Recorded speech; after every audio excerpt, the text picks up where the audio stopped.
Jonathan Yates with the Lead1 Association. Welcome to the Lead1 Experience. Lead1 Association represents the athletic directors, the athletic programs, and the student athletes of the 130 universities of the Football Bowl subdivision. The Lead1 Experience is an interview series that takes us across America into Lead1 Nation, the 41 states in which our member schools are located. The mission statement for Lead1 Association is helping the athletic directors of America's leading intercollegiate programs prepare today's students to be tomorrow's leaders. For you today, we have especially a segment of the Lead1 Association experience that we think you'll like called Lead1 Nation America, From the Institute to the Chair with Harry Stinson III. Mr. Stinson, thank you for joining us today. Thank you for having me. Harry Stinson is the athletic director, or in the chair as we call it in the industry, at Lincoln University.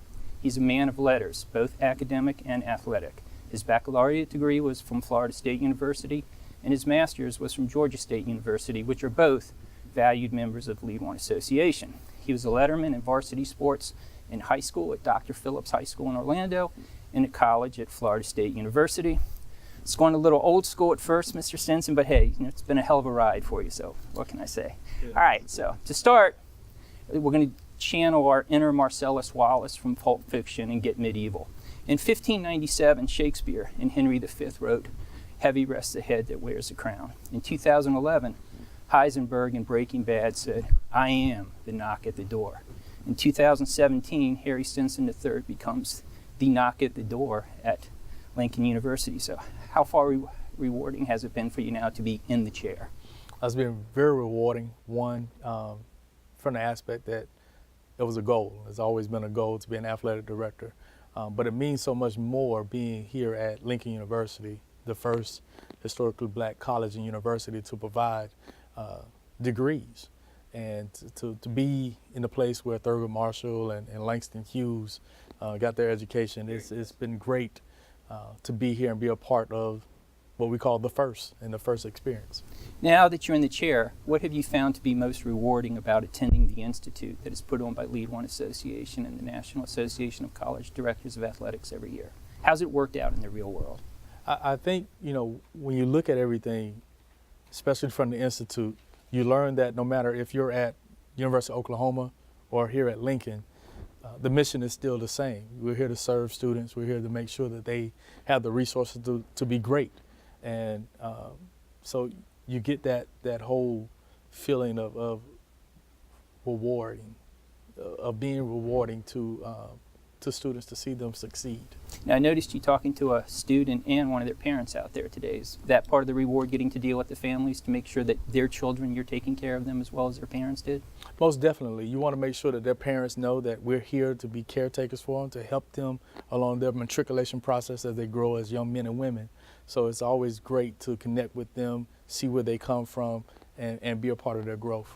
Let's talk about your tweets. Back in May, you tweeted that the job of an athletic director is to take somebody to a better place in the future. How's that working out here at Lincoln University? I think it's starting off very, very well. We're here to make sure that they move. So as they come in, they're coming in at a certain level.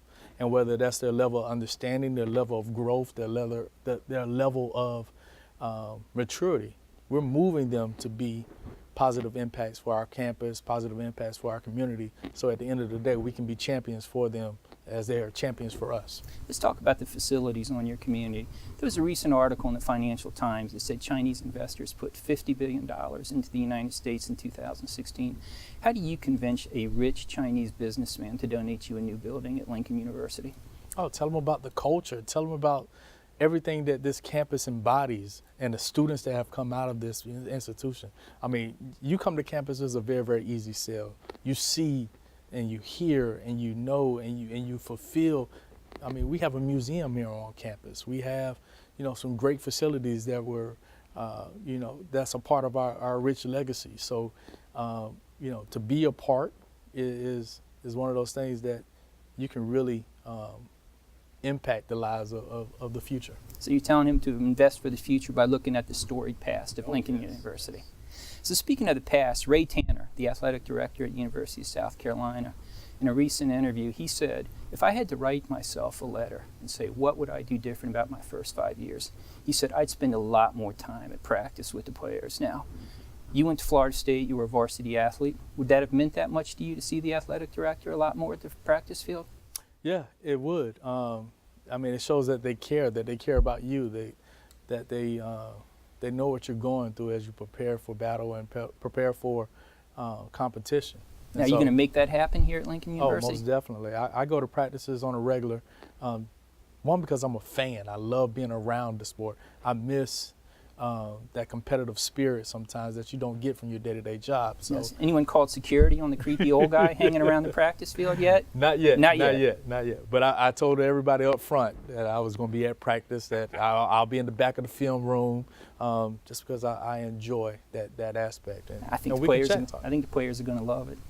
Now, it's a pretty intense place at Florida State University, and in the Netflix series Ozark, Ruth Langhorne, the matriarch of the crime family, and also the smartest person this side of the Mississippi, in the words of her old man in the Pokey, said, "Competition breeds character." Based on your experiences at Dr. Phillips and Florida State University, what are your thoughts on that?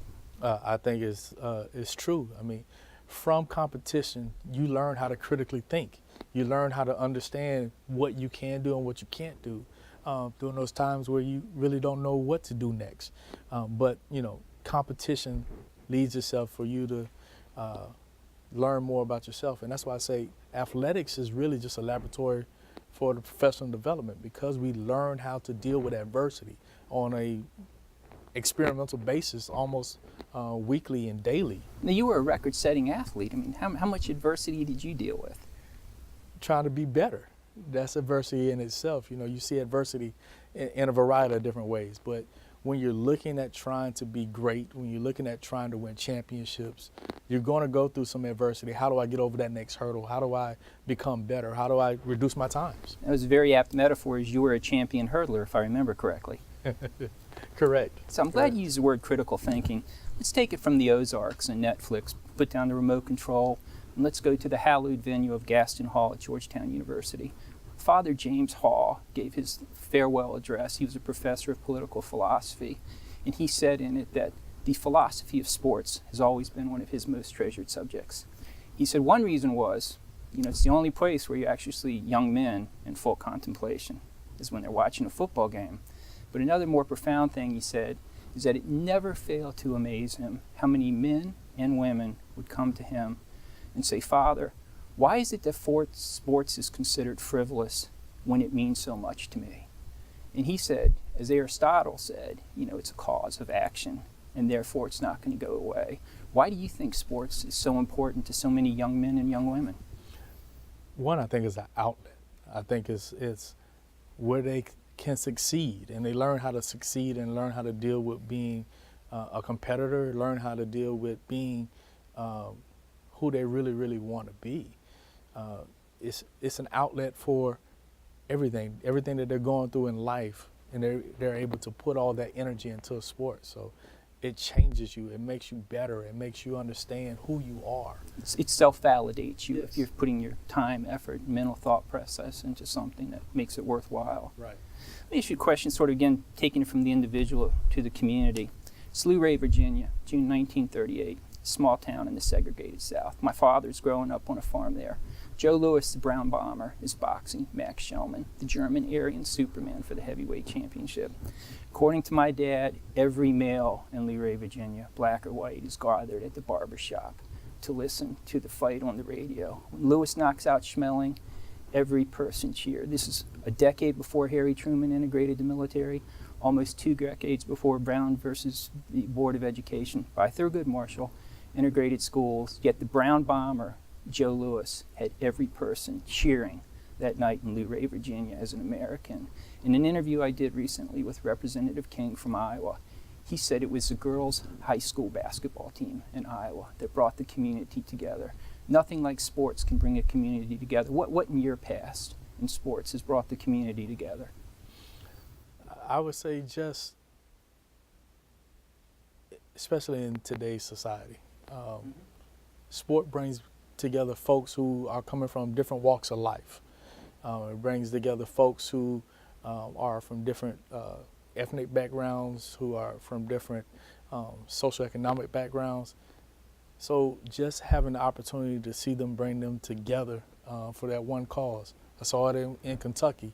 I've seen it in Ohio, where you get a chance to root for your favorite team, and you get to wear a different set of colors that means so much to you. So now it's the blue and orange, and getting the opportunity to cheer for the first institution. Hey, so what's game day like here at Lincoln University to bring everybody together? Oh, it's a great atmosphere. One, first, you can't beat HBCU atmosphere and the tailgating and the bands and everything. So it's a whole different atmosphere, similar to what you would see at homecoming or a big bowl game. But you get an atmosphere here on campus, and everybody comes back. Everybody gets a chance to tailgate and tell stories about how great they were in college, and you get all of that, and the Greeks and everything. How are you going to make that happen as an athletic director? I'm going to play into it. I want folks to come here, and I want homecoming atmosphere at every home game. So we're doing a lot of things around player engagement, community engagement, about bringing alumni back for a variety of reasons, as well as acknowledging the past. You got to give folks a reason to come back to campus. And when you acknowledge them, when you give them a sense of celebration, they'll come back and get a chance to really enjoy their campus. Now, how are you acknowledging the past? What are you doing with the alums here? Well, we're doing a series of activities of celebrating our championships. Lincoln has a storied track and field history. Won several national championships, has the most in Division III. So we're bringing those folks back, bringing them back so they can get a chance to see their campus in a whole new light. And we're using football, we're using basketball, we're using all of the sports to bring folks back. Did you think your track and field background was part of your appeal as a candidate? I read the president's letter about you being hired. He said there was nearly 100 highly qualified candidates.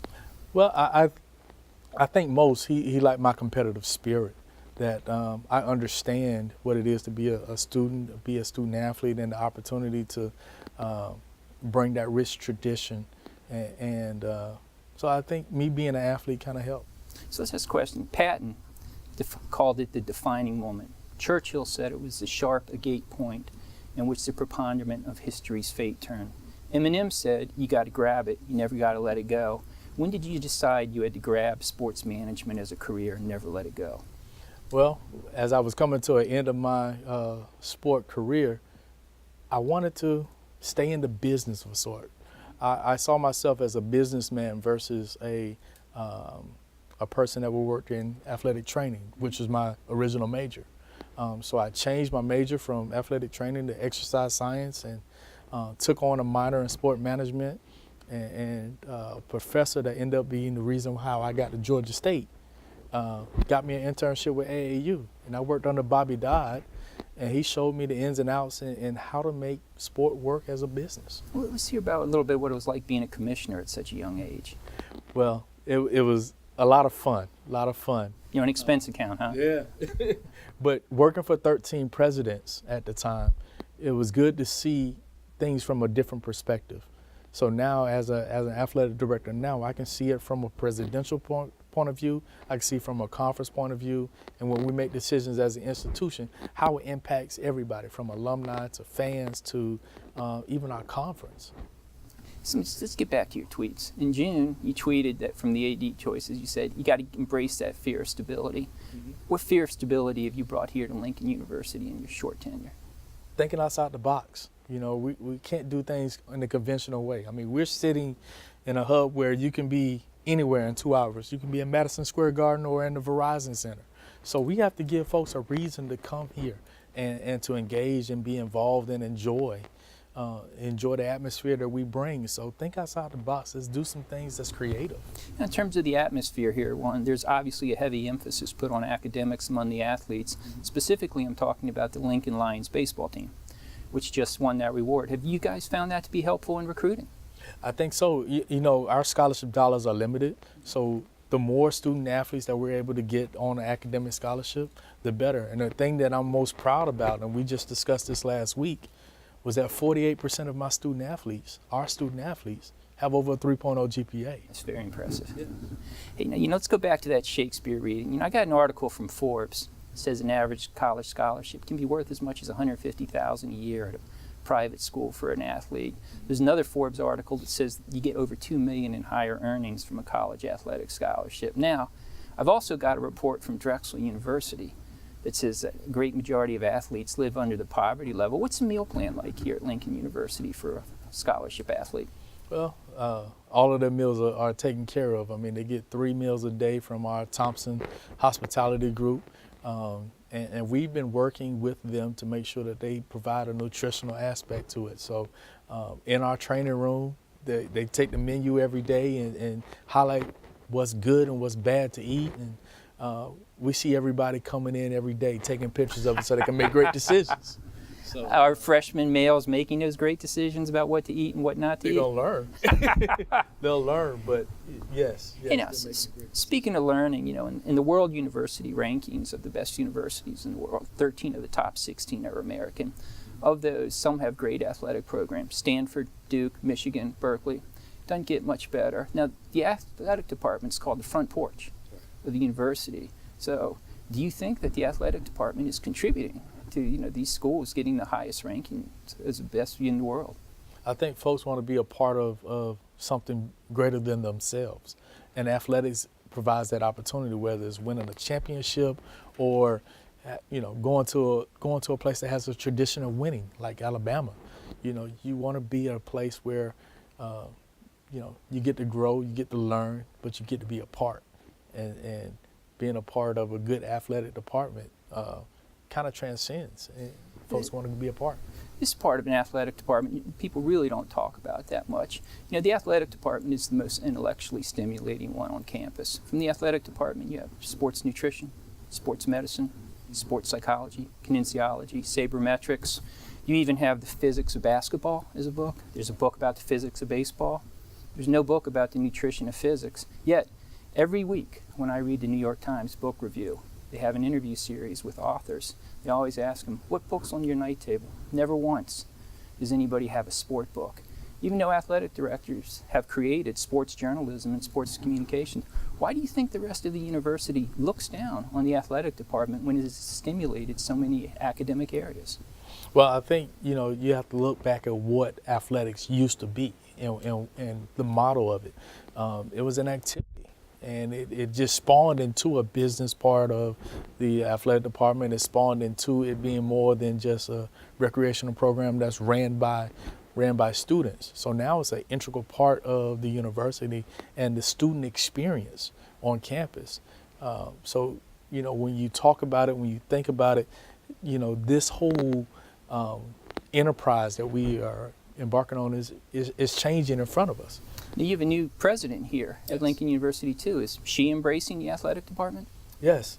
She understands and knows the value of athletics and what it brings to an institution. Was she an athlete in college? She was not, but she was at Winston-Salem State when they Earl Monroe, baby. Yeah. Think any better? When they decided to make the change going up to Division I and ultimately coming back to Division II, and how that helped enrollment, retention, and the whole university spirit. And it's certainly making your job as the new athletic director here a lot easier.